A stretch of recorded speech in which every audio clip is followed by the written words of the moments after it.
পদত্যাগ করে দেশ ছেড়েছেন সাবেক প্রধানমন্ত্রী শেখ হাসিনা। বৈষম্য বিরোধী কোটা আন্দোলন জোরদারের পর শিক্ষার্থী ও সাধারণ মানুষের এক দফা দাবির জেরে সোমবার পতন ঘটে আওয়ামী লীগ সরকারের। প্রায় এক মাস ধরে চলতে থাকা আন্দোলনের সঙ্গে আগেই সংহতি জানিয়েছিলেন চিত্রনায়িকা শবনম বুবলী। শেখ হাসিনার সরকার পতনের পর এই নায়িকা লিখেছেন, স্বাধীনতা অর্জনের চেয়ে স্বাধীনতা রক্ষা করা কঠিন। আমাদের এই সুন্দর বাংলাদেশকে আরও সুন্দরভাবে গড়তে প্রকৃত দেশপ্রেমিকদের যেমন সহযোগিতা করতে হবে, তেমনি দেশের সচেতন নাগরিক হিসেবে সবাইকে, দেশ ও দেশের মানুষকে সর্বোচ্চ সহায়তা করতে হবে।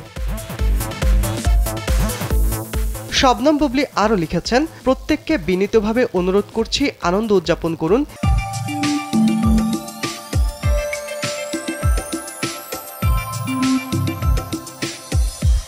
বিজয় উৎসব করুন, কিন্তু দেশের সম্পদ নষ্ট করা, লুটপাট করা, ভাঙচুর করা, বিশৃঙ্খলা সৃষ্টি করা, নিরীহ মানুষ হতাহতের ঘটনা থেকে বিরত থাকুন। একটি সঠিক দিক নির্দেশনার মাধ্যমে আমরা সবাই চলতে চাই, কারণ বাংলাদেশের মানুষ সর্বোপরি শান্তি চায়। এই বীর জেনারেশন সঠিকভাবেই দেশকে নির্দেশনা দেবে ইনশাআল্লাহ।